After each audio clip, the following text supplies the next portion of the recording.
지난주에는 나사로야 나오너라 라는 제목으로 저와 여러분들이 잘 알고 있는 나사로 이야기를 다뤘습니다. 죽었던 나사로가 다시 살게 된 사건, 그 나사로의 그런 교훈은 우리의 믿음 때문이다라고 예수님께서 기도 중에도 언급을 하셨죠. 그리고 그 믿음을 가지고 살아가는 우리들, 저와 여러분들, 부활 신앙을 살아가고 있는 저와 여러분들은 일상에서 이웃을 섬김으로 부활의 맛을 보게 하는 그런 하나님 나라 사역에 동참하고 있다라고 우리가 지난주에 나눴습니다. 오늘은 한 사람이 백성을 위하여 죽어서라는 제목으로 요한복음 11장 마지막 부분을 함께 상고해 보도록 합니다.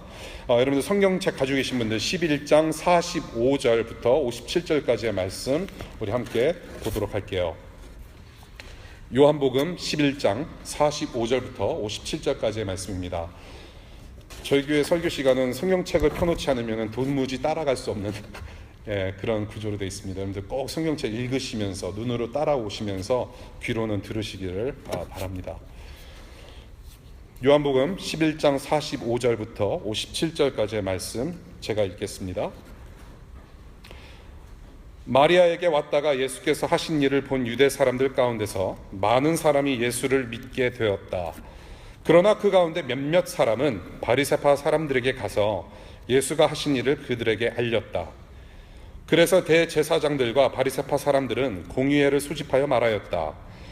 이 사람이 표징을 많이 행하고 있으니 어떻게 하면 좋겠습니까?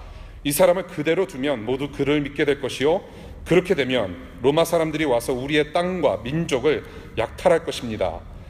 그 가운데 한 사람으로서 그 해의 대제사장인 가야바가 그들에게 말하였다. 당신들은 아무것도 모르오. 한 사람이 백성을 위하여 죽어서 민족 전체가 망하지 않는 것이 당신들에게 유익하다는 것을 생각하지 못하고 있어. 이 말은 가야바가 자기 생각으로 한 것이 아니라 그 해의 대제사장으로서 예수가 민족을 위하여 죽으실 것을 예언한 것이니, 민족을 위할 뿐만 아니라 흩어져 있는 하나님의 자녀를 한데 모아서 하나가 되게 하기 위하여 죽으실 것을 예언한 것이다. 그들은 그날로부터 예수를 죽이려고 모의하였다. 그래서 예수께서는 유대 사람들 가운데로 더 이상 드러나게 다니지 아니하시고 거기에서 떠나 광야에서 가까운 지방 에브라임이라는 마을로 가서 제자들과 함께 지내셨다.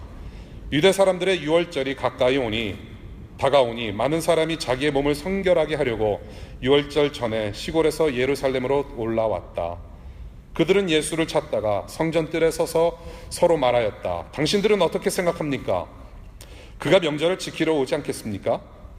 대제사장들과 바리새파 사람들은 예수를 잡으려고 누구든지 그가 있는 곳을 알거든 알려달라는 명령을 내려두었다. 주님의 말씀입니다. 이렇게 기도할게요.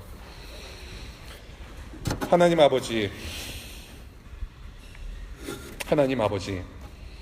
이 시간 우리와 함께 하심을 믿습니다.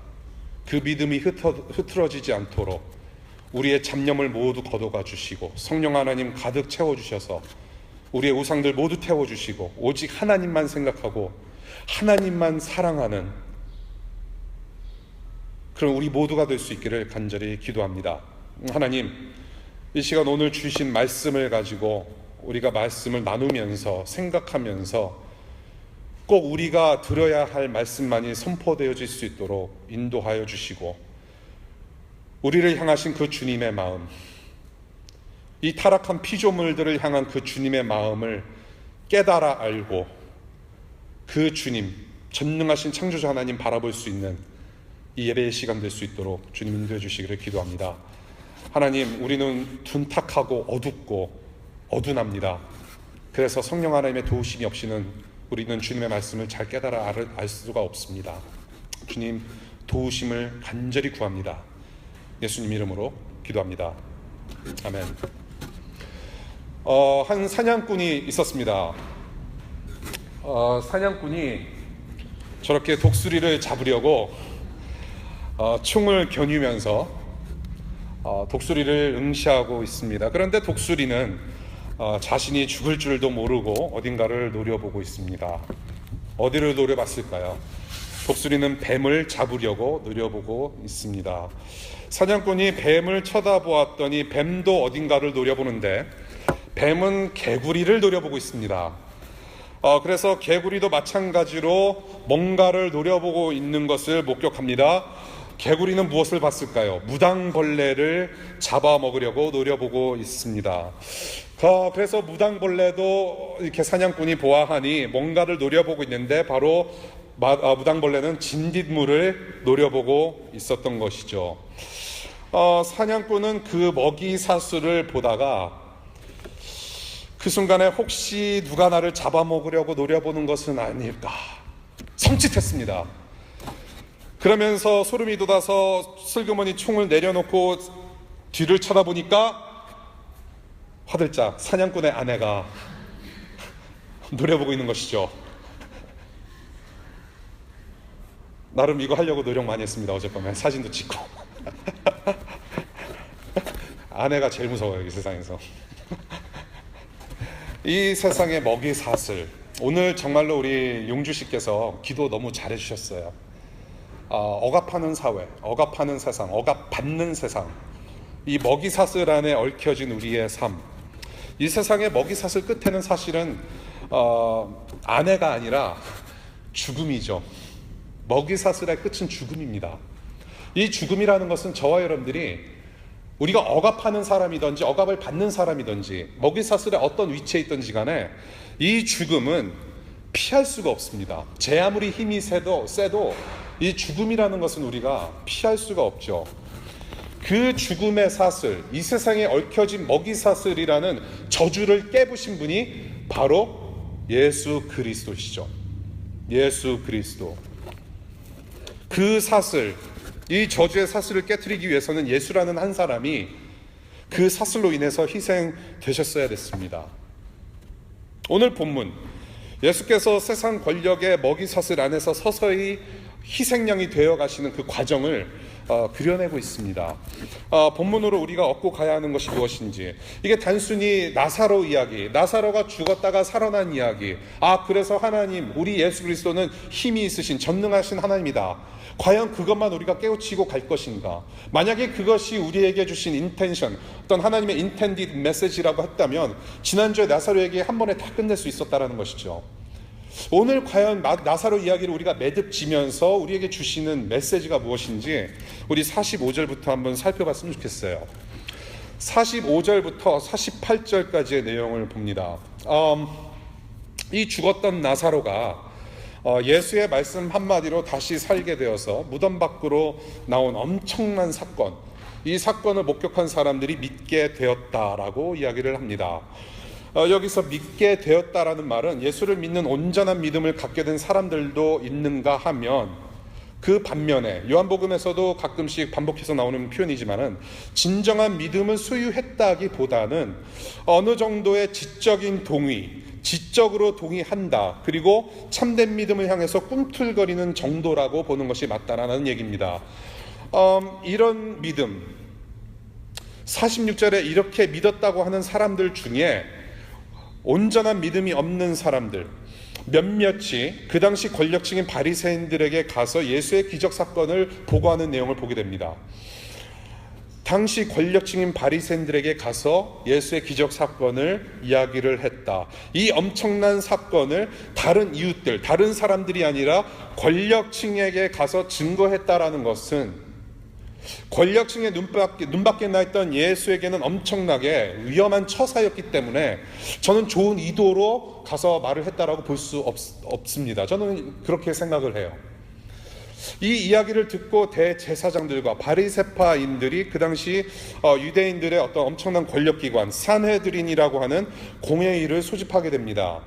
종교적으로 또한 정치적으로 권력기관이었죠. 이 바리새파 사람들과 대제사장들이 모입니다. 여기서 말하는 대제사장들은 주로 사두개인이라고 하는 사람들이 제사장직을 맡았던 그런 시대였습니다. 여러분들 웬만큼 신앙생활 해보신 분들이면 바리새파, 사두개인, 열심당 그런 부류들을 익히 들으셨을 것 같아요. 그 당시 사두개파는 바리새파와 함께 서로 권력 경쟁 상대였습니다. 서로 권력 경쟁 상대였어요. 이 두 경쟁자들이 모처럼 하나로 연합하게 될 만한 상황이 벌어지는 것이죠. 누구 때문에? 예수 때문에. 실제로 53절에 보면 예수를 죽이는 죄를 공모하는데 서로 하나를 이룹니다. 연합을 해요. 이 예수라는 사람이 죽은 사람도 살려내고 이런저런 기적들을 벌이고 다니니 보통 심각한 일이 아니다. 지금 이 사람을 그냥 놔두면 우리의 기득권은 물론이고 이 사회가 전복될 것이고, 그렇다면 로마 제국이 우리를 그냥 가만히 놔두지 않을 것이다 라는 말을 여기서 하고 있는 것이죠. 여기까지 좀 정리해 봅니다. 45절부터 48절. 믿었던 사람들 몇몇이 바리새파에게 가서 증언한 위도는 무엇일까?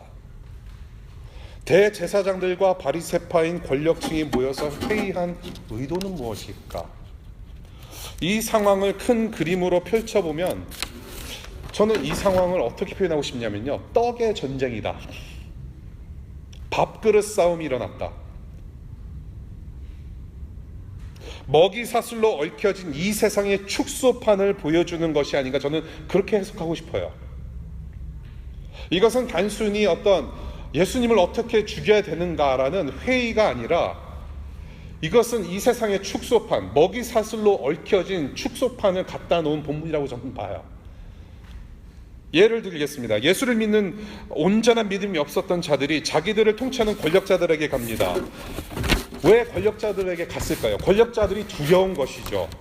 너무나도 두려웠습니다. 행여나 내가 예수를 따르게 되면, 행여나 저 사람들처럼 예수를 따르게 되면 나에게 불이익이 닥쳐질까 봐서, 출교라는 엄청난 두려운 일이 벌어질까 봐서, 자기들의 밥그릇을 잃을까 봐서 무서워서 바로 바리새인들에게 달려간 것이 아닌가, 저는 그렇게 해석이 돼요.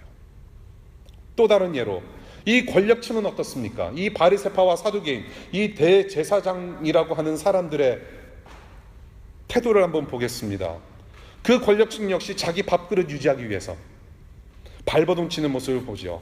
예수라는 작자를 따르는 사람들이 많아서 혹시라도 촛불을 들고 저항하기 시작하면 로마 제국이 공권력으로 자기들의 권력과 밥그릇까지 싸그리 다 박탈할 것이니 예수라는 자를 우리는 반드시 처단해야 한다. 이미 유대 사회는 로마 제국의 압제에 있었는데 그나마 휘두를 수 있는 권력을 이 예수라는 사람 한 사람 때문에 우리는 잃어버릴 수 없다. 스테러스쿠어를 우리는 유지해야 된다. 이 현재 상태를 유지해야 된다. 죽여야 된다. 따라서 이 구절들, 이 앞부분에서 보여주고 있는 것은 무엇인가 하면 믿음 약한 자들 위에 바리새파가 있고, 그 위에 공의회라는 권력기관이 있고, 또 그 위에 로마 제국이라는 먹이사슬을 본다는 것이죠. 결국 하나님을 섬긴다고 하는 자들은 하나님의 은혜를 구하는 것이 아니라 로마 제국의 은혜를 구하고 있다는 것이죠. 최대 권력의 은혜를 구하고, 그 권력에서 나오는 생존권을 보장받기 위해서 부단히 노력하는 사람들의 모습, 그들의 눈치를 보며 밥그릇을 감싸고 있는 그런 불쌍한 세상의 축소판을 보고 있다는 거예요. 그런데 참 이상합니다. 이 요한복음의 저자 요한이 왜 이런 사람들, 이 부류의 사람들의 이야기를 계속 이어가고 있을까요? 사실 나사로 이야기는 엄청난 사건입니다. 제가 지난주 말씀을 시작하면서 서론 부분에서 그 알링턴 국립묘지 말씀을 드렸죠. 케네디 대통령도 누워 계시고, 그 전 부인도 옆에 누워 계시고, 수많은 참전 용사들이 누워 계십니다. 지금 이 시간에 만약에 묘지에서 누가 살아나왔다라고 한다면 엄청난 것이죠. 여러분들 국립묘지 가보신 분들 아시겠지만 비석에 몇 년도에 그 사람이 태어났고 몇 년도에 그 사람이 죽었는지 적혀 있습니다. 파여져 있죠. 인그레이브 돼 있어요. 1850년에 태어나셔서 1800년도에 19세기 때 총에 맞아 돌아가신 분이 거기 수두룩해요. 그 중에 한 사람이라도 무덤 깨고 나왔다면은 대투더박이죠. 엄청난 사실입니다. 트위터, SNS, 페이스북은 물론이고 CNN, KBS 엄청날 겁니다. 엄청난 사건이에요. 지금 나사로가 죽어서 사흘 만에 나온 사건, 정말로 충격이에요. 그리고 얼마나 기뻤을까요?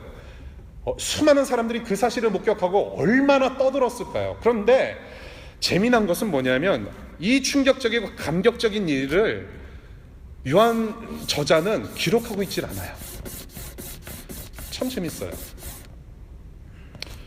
이 가족들과 이웃들의 감정을 증언하지 않고 지금 제3의 인물들의 이야기로 지금 계속 이어가고 있다는 것이죠. 뭔가 중요한 게 있다는 얘기예요. 뭔가 의도가 있어요. 근데 그 의도는 무엇인가? 사도 요한이 이 방향으로 이 이야기를 이끌고 가는 의도는 무엇이냐면 요한복음의 목적, 그리스도 예수, 그 예수 그리스도의 영광에 있다라는 것이죠. 그 예수 그리스도의 영광으로 끌고 가기 위해서 많은 사람들의 감정과 어떤 세상에 어떤 흘러가는 what's going on 한 그것을 기술한 것이 아니라 그 영광으로 우리를 계속 끌고 가고 있다는 것이죠. 그 끌고 가고 있는 곳은 무엇이냐면 앞으로 예수께서 달려 돌아가신 십자가의 죽음, 그 십자가, 그리고 부활로 펼쳐질 영광으로 향하는 길목으로 계속 끌고 가고 있다라는 것이죠. 그 길목에 지금 우리가 지금 서 있는 거예요. 이 밥상 다툼, 밥그릇 싸움, 먹이사슬 한복판에서 예수의 나타내실 영광이 무엇인지를 그 다음 구절이 좀 잘 보여주고 있어요. 49절부터 52절입니다. 우리에게 맛을 보여주는 구절인데요. 하나님의 자녀들을 구원할 예수의 죽음에 대해서 예언을 해요. 예언 아닌 예언을 합니다. 이 예언에는 유대인 권력층이 로마 제국 하수인으로서 얼마나 그 로마의 눈칫밥을 먹고 있는지 다분히 보여주고 있죠. 대제사장 가야바라는 사람이 예언 아닌 예언을 합니다. 50절. 이 무리를 지금 일으키고 있는 이 예수 한 사람 죽으면 된다. 예수 이 한 사람 죽으면 되는 일이다. 그것이 로마 제국이 우리를 약탈하지 않고 그 길만이 우리의 밥그릇이 유지되는 스테라스코어를 유지하는 방법이다. 예수를 죽여버리자. 그 한 사람 없애면 우리에게는 유익이다. 그 한 사람만 없으면 내 권력은 유지된다. 어디서 많이 들어본 거 아닐까요? 한국에나 어디서나 권력을 지탱하기 위해서 권력층이 주로 즐겨 사용하는 방법. 저 한 사람 없으면 된다. 지금까지 얼마나 많은 예수가 죽어갔습니까? 참 똑같은 방법이에요. 2000년 전이나 예수를 죽이려고 하는 그 권력층이나 지금 21세기를 살아가면서 보는 우리의 삶 또한, 우리의 세계 또한 똑같아요. 저 한 사람만 죽이면 우리는 살 수 있다. 저 한 사람 죽이면 우리의 기득권은 유지될 수 있다. 제국을 향한 그들의 눈칫밥의 결과는 예수 그리스도 무고한 생명의 희생이었다는 거예요. 이 가야바 대제사장이 수위 높게 언급한 이 말을 요한복음의 저자인 요한이 해석한 부분이 바로 51절과 52절이에요. 우리 한번 본문 봤으면 좋겠습니다.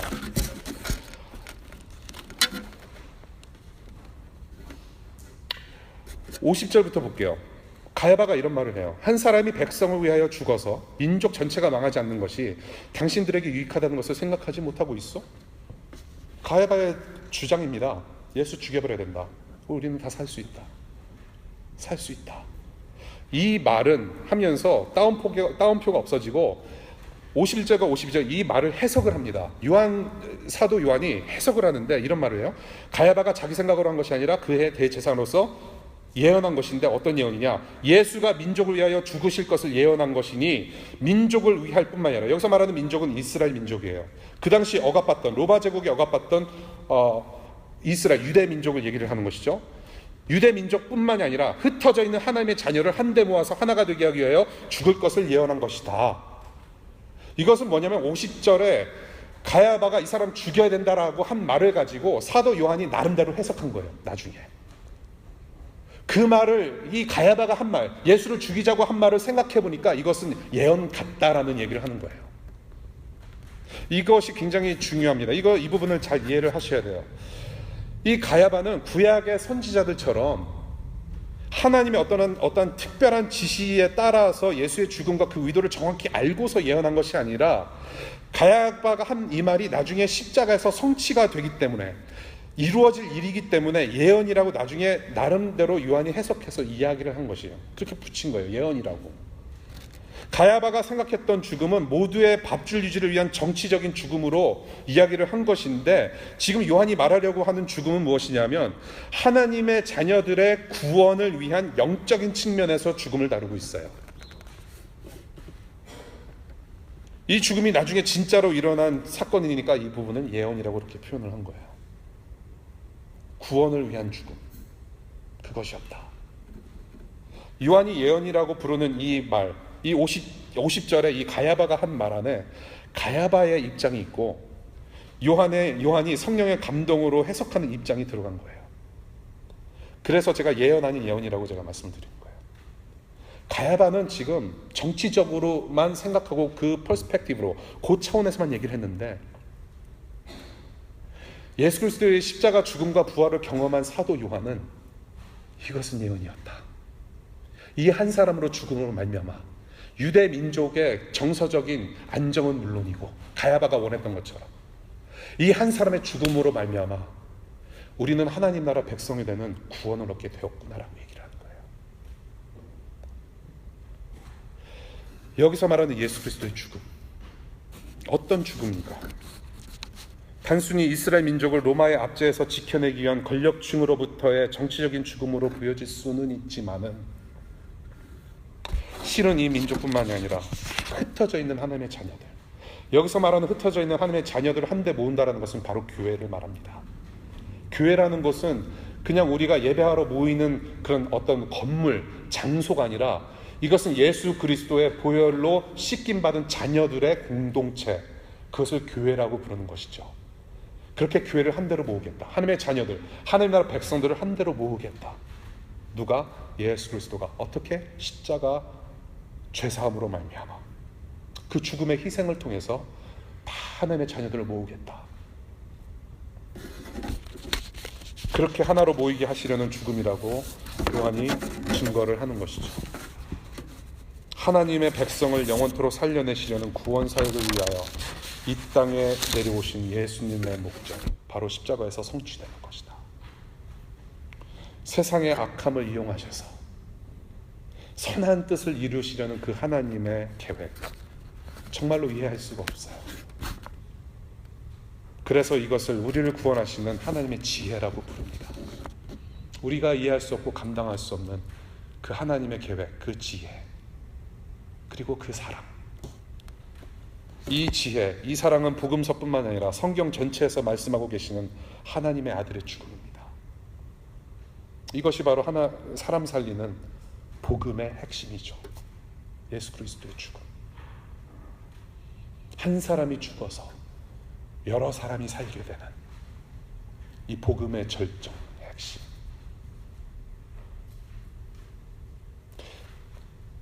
그래서 가야바를 가리켜서 재미난 표현이 있습니다. 그 해의 대제사장이라는 표현이 반복된 의도가 저는 여기 있다고 봐요. 이 그 해의 대제사장이라는 이 표현이 상당히 재미있는 표현입니다. 49절에 그 해의 대제사장인 가야바라고 표현하고 51절에도 같은 내용을 반복을 해요. 원래 대제사장은요, 종신직입니다. 종신직. 죽을 때까지 대제사장으로서 살아가는 사람들이 대제사장들이에요. 그런데 여기서는 지금 그 해의 대제사장이라고 표현합니다. 왜 그랬는가? 그때 당시 로마 제국에게는 이 대제사장들이라는 사람들이 눈에 가시였습니다. 왜? 이 한 사람이 너무 오랫동안 권력의 자리에 있으면 로마 제국에게는 큰 정치적인 부담이었기 때문에 그래요. 그래서 로마 제국의 압제 속에서 이 유대인들은 1년에 한 번씩 대제사장을 선출할 수밖에 없는 상황에 처해진 것이죠. 그런데 더 재미난 것은 무엇이냐면 이 대제사장 한 번 되기 위해서 권력 다툼이 일어나요. 그 안에서도 또 권력 다툼이 일어나요. 여러분 중에 혹시 여름에 좀 기회가 되시면은 산둥수용소라는 책이 있습니다. 여러분들 좀 빌려서 읽으시거나 하시면은 재밌는 이야기를 우리가 접할 수 있는데요. 기독교 서적입니다. 근데 단순히 이것은 기독교 이야기뿐만 아니라 우리 인생이 얼마나 처참한, 얼마나 보잘것없는 사람들인지를 얘기를 해주고 있어요. 대략 말씀드려서 어떤 내용이냐면 제2차 세계대전 중에 일본군한테 붙잡힌 포로들 이야기입니다. 영국 사람도 있고 벨기에 사람도 있고 미국 사람도 있어요. 근데 이 산둥수용소라는 중국의 어떤 한 동네 수용소에 갇혀져 있는데 다 똑같은 처지지 않습니까? 일본에 압제해서 다 똑같은 처지로 잡혀온 사람들인데 그 안에서도 권력 다툼이 일어나는 거예요. 갑과 을이 있어요. 서로를 돕지 못하고 서로 자기 살겠다고 생존 경쟁이 그 안에서도 일어나요. 그 이야기를 다룬 내용이 산둥수용소예요. 재작년에 베스트셀러인가 아마 그랬을 거예요. 뉴욕타임스 베스트셀러도 됐었던 것이고요. 그게 우리 세상이에요. 대제사장, 이게 지금 하나님께서 허락하신 이 엄청난 직분, 정말로 종신토록 정말로 하나님만을 섬기고 이 유대 백성을 대표해서 하나님만을 섬겨야 되는 사람이 지금 롬의 압제에서 무릎을 꿇고 굴복당해서 1년에 한 번 선출하는 대제사장직인데, 거룩한 직분인데 그 안에서도 권력 암투가 일어나요. 파워 게임이 있어요.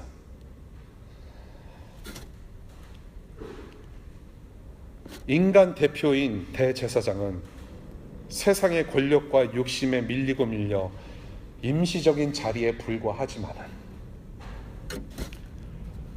하나님의 자녀를 불러 모으시고 인도하시려 이 땅에 오신 그 예수는 우리의 영원하신 대제사장이다. 그 얘기를 드러내려고 이 표현을 반복하면서 이 정황을 설명하고 있는 것이 아닌가. 그 대제사장 되시는 예수 그리스도는 우리를 하나님께로 이끄셨을 뿐만이 아니라 스스로 희생제물 되셔서 우리를 하나님께로 인도하신 너무나도 좋으신 대제사장이다. 히브리서 볼게요. 여러분들 요한복음 뒤쪽에 보시면, 신약성경 뒤쪽에 히브리서 있습니다. 히브리서 7장 볼게요. 히브리서 7장 26절부터 28절까지 그 대제사장 되시는 예수 그리스도의 모습을 정말 잘 표현하고 있습니다. 히브리서 7장 26절입니다. 예수는 이러한 제사장으로 우리에게 적격이십니다. 그는 거룩하시고 순진하시고 순결하시고 죄인들과 구별되시고 하늘보다 높이 되신 분이십니다. 그는 다른 대제사장들처럼 날마다 먼저 자기 죄를 위하여 희생제물을 드리고 그 다음에 백성을 위하여 희생제물을 드릴 필요가 없습니다. 그는 자기 자신을 바치셔서 단 한 번에 그 일을 이루셨기 때문입니다. 사람들에게 약점이 있어도 율법은 어쩔 수 없이 그들을 대제사장으로 세우지만 율법이 생긴 이후에 하나님께서 맹세하신 말씀은 영원히 완전하게 되신 아들을 대제사장으로 세웠습니다. 이 한 사람으로 말미암아, 이 한 사람의 죽음으로 말미암아 저와 여러분들이 하나님을 만나게 되는 구원을 얻게 되고 참 생명을 지금 살아가고 있다는 것이죠. 53절과 57절에 그렇게 우리를 구원하시기 위해서 죽임당하실 우리의 대제사장 되시는 유월절 어린 양 예수 그리스도의 행적을 간단하게 설명하고 있습니다. 예수께서 십자가 지셔야 할 하나님의 때를 기다리시면서 잠시 피해 가시는 장면이죠. 그때는 마침 유월절이라고 합니다. 양의 피가 문지방에 발라져서 백성들을 구원하시고 출애굽시키신 하나님을 기념하는 유월절. 그 유월절 명절을 지키러 전처럼 예수가 나타나지 않겠냐고들 이야기들을 합니다. 예수께서 죽으실 유월절이 하루하루 다가오는 장면으로 11장이 맞춰져요. 오늘 본문을 이렇게 함께 쭉 보면서요, 예수께서 보이신 엄청난 기적을 직접 본 사람들, 그리고 예수를 희생양 삼으려는 기득권자들의 어떤 행태, 그리고 예언 아닌 예언으로 알 수 있는 그 예수 그리스도의 죽으심, 우리를 위하여 죽으심, 저는 이 본문을 가지고 하나님께서 나와 우리 모두에게 주시려고 하는 것이 무엇인가 기도하면서 고민했습니다. 저는 근데 이 질문이 가장 먼저 생각이 났어요. 이 먹이사슬 가득한, 정말로 워싱턴 DC가 그렇지 않습니까?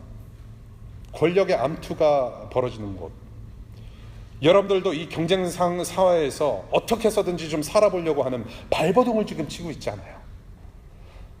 이러한 우리의 삶 가운데 이 세상에서 지금 내 믿음의 수준은 어떠한가, 지금 우리의 믿음의 수준은 어디에 있는가라는 질문이 좀 떠올랐어요. 내가 지금 하나님 아버지를 믿고 있는 건 맞는 것 같은데, 믿고 있는데 그 하나님을 향한 내 믿음의 수준은 지금 어디에 있는가? 우리는 과연 어디에 속했는가 스스로에게 질문이 던져지면서 구체적으로 두 가지가 떠올랐어요. 첫 번째 질문입니다. 우리를 위해 죽으신 예수께 나는 지금 얼마나 의존하고 있는가? 내가 지금 믿음을 이야기를 하고 내가 지금 하나님을 믿는다고 하면서 지금 나를 위해서 죽으신 예수 그리스도께 나는 얼마나 의존하고 있는가?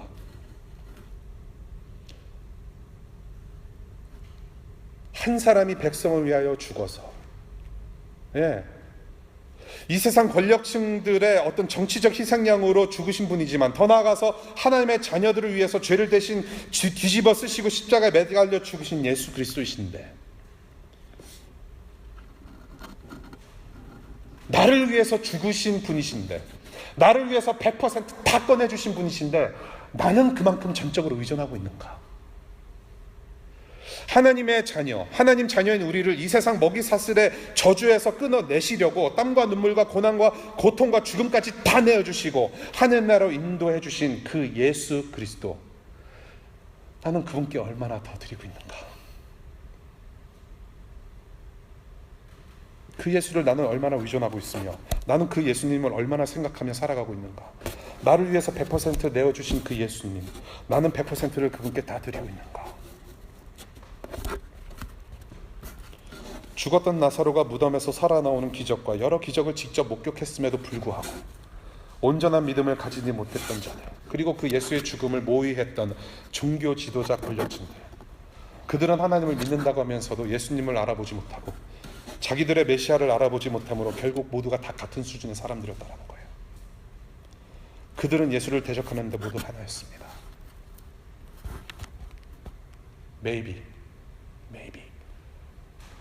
Maybe I'm one of them. 나는 그 중에 하나가 아닌가. 저와 여러분들도 신앙생활을 한다고 하면서 그냥 적당히 신앙생활하고 그냥 적당히 예수 믿고 그냥 적당히 예수를 따르는 그런 사람, 그러면서 나는 크리스찬이라고 말하는, 나는 크리스찬이라고 자부하지는 않는가? 그냥 대충 내 입맛에 맞고 내 편의에 따라서 믿음 생활을 하고 있지는 않은지, 아니면 전적으로 예수가 아니면 나는 살 수가 없습니다라는 그런 마음의 고백으로, 그것이 삶의 고백으로 이어지고, 그래서 예수를 철저히 더 사랑하고 그분께 더 헌신되어지도록 노력하며 정말로 주님께 도움을 구하고 있지는 않은지, 정말로 구하고 있는가? 우리 스스로에게 물어봐야 될 질문이 아닌가라 저는 생각합니다.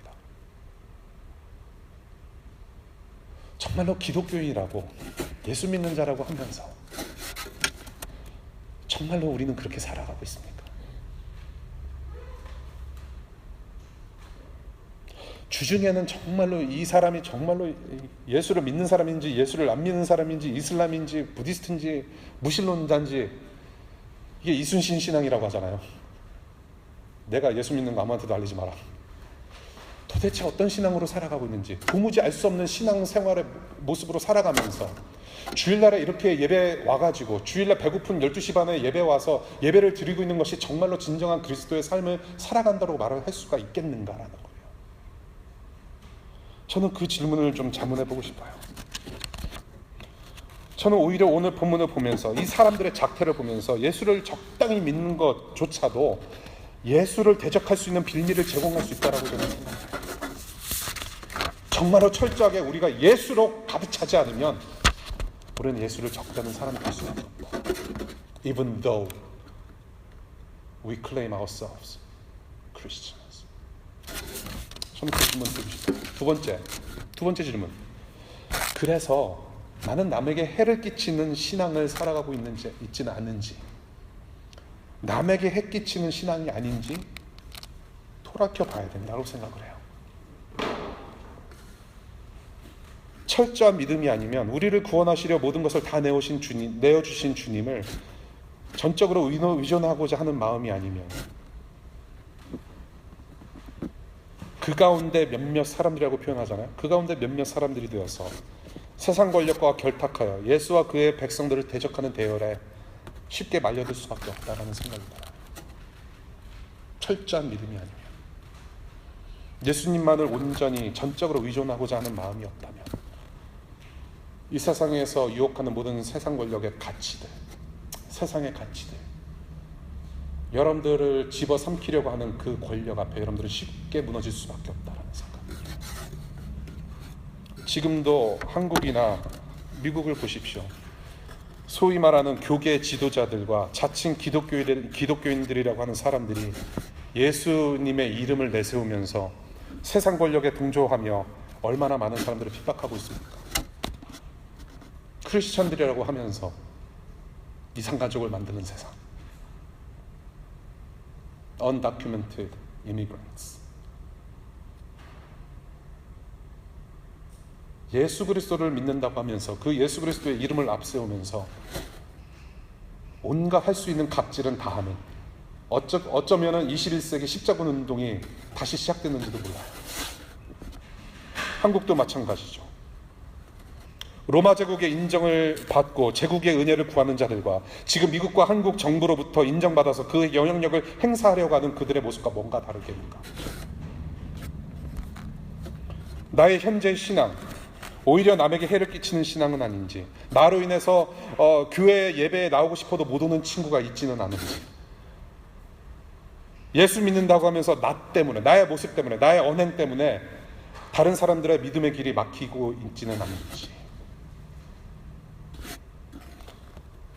나 때문에 내 친구가 상처를 받고 하나님과의 관계가 지금 멀어지고 있지는 않은지, 내가 신앙생활을 조금 더 오래 했다고 해서 여러 모양으로 영적 갑질을 해대고 있지는 않은지,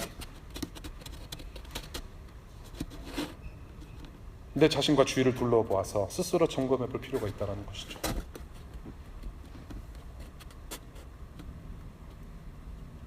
정말로 나는 예수의 향기를 품고 사는 사람인지,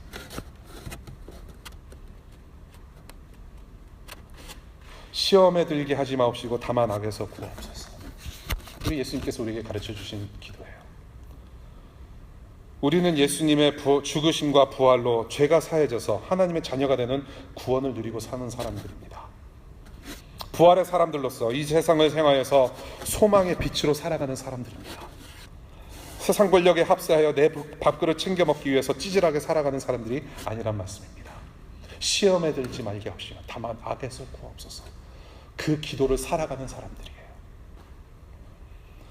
오히려 우리는 밥그릇 전쟁을 종식시키고 하나님의 말씀이 통치하는 하나님 나라를 일구어 나가는 사람들입니다. 우리가 죄인이어서 죄를 짓기도 합니다마는 악한 영이 아직도 이 세상을 다스리고 있기 때문에 우리를 죄짓게 만들기도 합니다. 참 쉽지 않은 세상에 살고 있습니다. 죄짓게 만들고 신음하게 만드는 영적 갑질을 해대는 공중 권세 잡고 있는 그 마귀의 영, 사탄의 영에 우리는 대적해야 됩니다.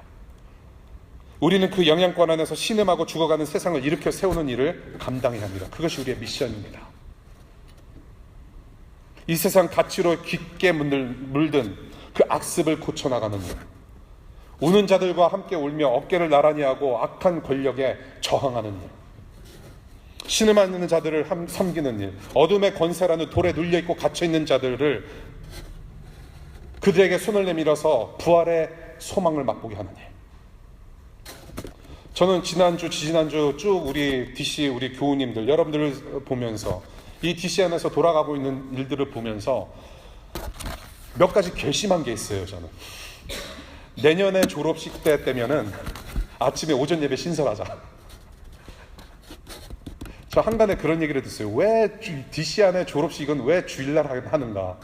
왜 예배도 못 드리게, 왜 쉬지도 못하게 이렇게 졸업식을 하는가? 그런데 어떤 우리 자매님께서 그런 말씀을 하세요. 유대인들의 세력이 너무나도 세져가지고 그래서 토요일 날에 졸업식 하던 거 주일날로 옮긴 거다. 그래서 걔네들 시나고그 회당 가서 유대인들은 예배할 수 있게끔 뭐 그런 얘기를 해요. 그것도 일리가 있는 말이라고 저는 생각을 하는데요. 뭐 그렇다고 해서 법을 뭐 제정시켜가지고 뭐 컨그레스에 뭐 편지 보내고 뭐 1000만인 뭐 서명운동해서 DC 안에 뭐 졸업식을 토요일로 다시 뭐 옮기거나 합시다 뭐 그런 운동 벌이기는 싫고요. 그냥 예배 하루 따로 신설하면 되는 일이라고 저는 생각을 해요. 그런 생각도 하면서 최근에 우리 직장인들, DC에서 생활하는 직장인들 너무 고달파요. 우리 한국인들 특별히 우리 한국 민족은 아주 뽕을 빼요. 그냥 너무 일을 열심히 많이 하는 거 아니에요? 너무 잘해요. 뭐 월드뱅크나 IMF 뭐 여러 우리 뭐 기관에서 일하시는 분들 가만히 보면 주일날에도 회의를 해요. 공공기관들이 주일날에도 모여서 회의를 하고 일을 시켜요. 그리고 더 나아가서 내 보스가 한국 보스면은 그게 더 심하지 않나요? 눈치를 받아야 되잖아요. 보스가 주일날에도 일요일날 오후에 나와서 일을 하는데 내가 어떻게 교회 와서 이렇게 밥 먹고 앉아 있겠느냐, 예배하고 앉아 있겠느냐. 미국도 그런데 한국은 더 하잖아요. 여러분들의 친구분들 한국에서 어떻게 생활하시는지 듣잖아요. 오버타임 일하면서 제대로 받지도 못하잖아요. 대가를. 이것은 하나님 보시기에 악습이에요. 하나님 앞에서 제대로 안식하지 못하게 하는 이 세상 권력들이 만들어낸 악습입니다. 저는 여기에 좀 대항하고 싶다는 생각이 들었어요. 어떻게? 내년에 이맘때쯤 우리 그 법대생들 3학년 법대생들 뭐 우리 이제 2년차 되시는 분들 있죠. 대학원생들. 이제 내년 이맘때쯤이면 여러분들 졸업하잖아요. 아침 9시에 제가 여기서 예배를 할게요. 예, 졸업 예배. 1시간 반짜리 예배가 아니라 한 45분 간단히 예배할 수 있는, 그래서 하나님의 그런 하나님께서 주시는 안식을 누릴 수 있는 기회를 제가 드릴게요. 예. 그거부터 우리 시작했으면 좋겠어요. 더 말씀을 드리고 싶은데 참겠습니다. 여러분들 주변을 돌려보면 세상이 만들어낸 시스템에 우리는 갇혀서 하나님 나라 백성으로 제대로 살아갈 수 없는 그러한 이슈들이 참 많다라는 거. 우리는 거기서 어떻게 살아야 될 것인가? 우리 기독교, 예수님을 믿는다라는 것은, 예수 그리스도의 죽으심과 부활을 경험한 사람들이라고 이야기를 하는 것은 편안하게 살아가는 삶이 아니다라는 거예요. 저항하는 삶을 살아가는 것입니다, 여러분. 섬기는 삶이에요. 우리 같이 힘들게 되었으니 어깨를 나란히 하고 우리 하나님 섬기고 이 세상을 섬기자. 땀과 눈물을 흘리는 일이 바로 우리가 감당해야 될 미션이라는 것이죠. 예수라는 한 사람이 백성을 위하여서 죽어서 생명을 선사하셨듯이 저와 여러분들이 그 한 사람들이 되어서 이 세상에 침투해서 나아가는 것이 바로 우리의 삶이라는 것이죠. 말씀을 맺겠습니다. 오늘 이 나사로 이야기의 그 이야기를 그냥 간단하게 요약을 해보면 이렇습니다. 생명의 빛이신 예수, 그 예수는 무덤에서 생명을 토해내도록 하셨고요. 그런데 이 세상 어두운 권력은 생명이신 예수를 다시 가둬놓으려고 하는 그런 본문을 우리가 계속 봤습니다. 이 세상 어두움은 부활의 맛을 보고 부활의 소망을 바라보며 사는 우리를 향하여서도 지금 삼키려고 하고 있고 괴롭히려고 하고 있습니다. 먹이 사슬의 희생제물 삼으려는 이 세상 권력을 단번에 해결하신 그 예수 그리스도, 그 예수 그리스도는 우리의 복음이다라는 것. 예수만이 우리의 복음이십니다. 그 먹이 사슬의 저주를 깨부시고 우리를 구원하셨고, 예수 그리스도께서 다시 오시는 그 영광의 날, 하나님 나라가 온전하게 완성되는 그날까지는 우리가 비록 힘들지만은 우리가 예수님과 함께 동행하는 사람들이기 때문에 이겨낼 수 있다라는 것.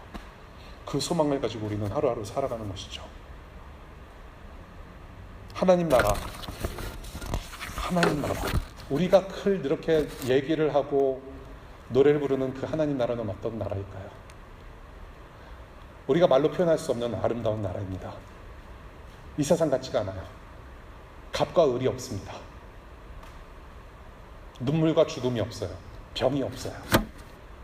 온전한 기쁨과 행복과 사랑만이 풍성한 그런 나라입니다. 경쟁이 없습니다. 경쟁 사회가 아니에요. 이사야서에서 계속 말하는 하나님 나라는 무엇입니까? 어린 양과 어린 아이들이, 사자와 뱀들이 같이 뛰어노는 나라가 바로 하나님 나라입니다.